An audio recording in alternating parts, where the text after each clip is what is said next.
All of our rooms we're designing to a standard. So the reverb times that we design to are actually a variable, so they're not consistent from room to room. The target that we're trying to meet is different. So the reverb times are dependent on room volume. So first we would actually work out what type of reverb times are required for the room volume that we're designing in. And then we're designing the acoustic package, so the diffusers, and we're using different types of diffusers for different positions in the room, but the diffusers and the absorption that we're using, and bass traps. So the ceiling in this case is a bass trap, the floor is a bass trap.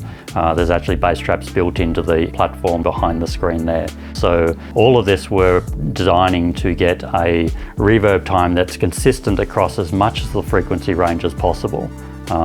Now, while there are systems out there to improve bass response and bass reverb, if you like, in a room by cancelling out standing waves, that's only for the subwoofers in the room. It actually doesn't relate back to the rest of the speaker system. And the more that you can actually naturally tune a room like that, when you come to EQ a room, the less you have to do.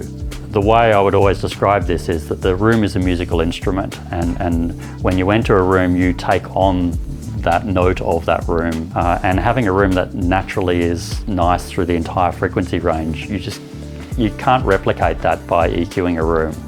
It's a difficult skill to master. It's as much a technical skill as it is an actual art form.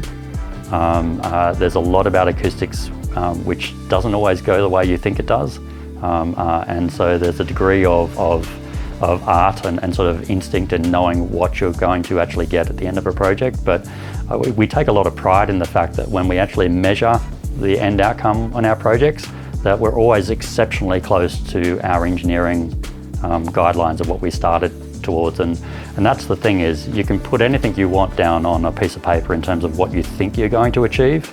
But when you get to the end of the project and you're actually measuring the end of the project and actually verifying what it is that you've done and verifying that for the client that you've actually achieved what you set out to achieve, that's a whole different thing altogether.